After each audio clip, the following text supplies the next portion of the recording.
7 years, and I know this because this is the research that I did for 22 years, right? And we trace these back to these very specific conditions. So what happens is, first we have to understand in the human body, there's not a single compound known to mankind, not one, that enters the human body that is used in the format that we put it in. So what happens to every single compound, every nutrient, every mineral, every amino acid, every protein, carbohydrate, every element that enters the human body goes through a process of being refined. It's called methylation.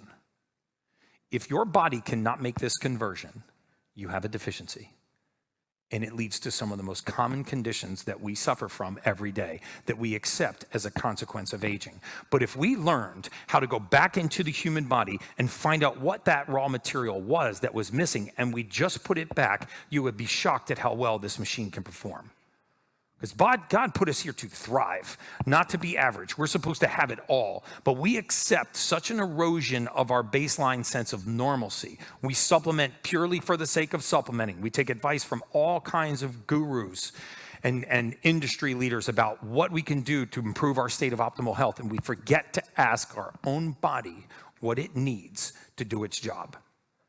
When you deplete certain raw materials in the human body, it leads to dysfunction. I'll give you a very simple one. We saw all the time, very commonly, we would see single nutrients depleted in somebody's blood work. Take vitamin D3, for example. That's the single most important compound in the human body. If you're not getting enough sunlight, you need to be supplementing with this. And vitamin D3 is the only vitamin that a human being can make on our own.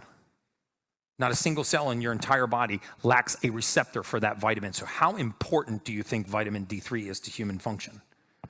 So what happens is, as vitamin D3, as we age, and it gets lower and lower and lower and lower. Once it gets into the single digits for a long period of time, you eventually end up with rheumatoid arthritis-like symptoms.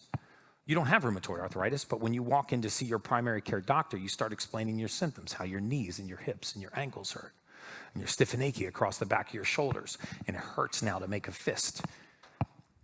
And about 25% of the treating physicians will say, you know what, you've got rheumatoid arthritis.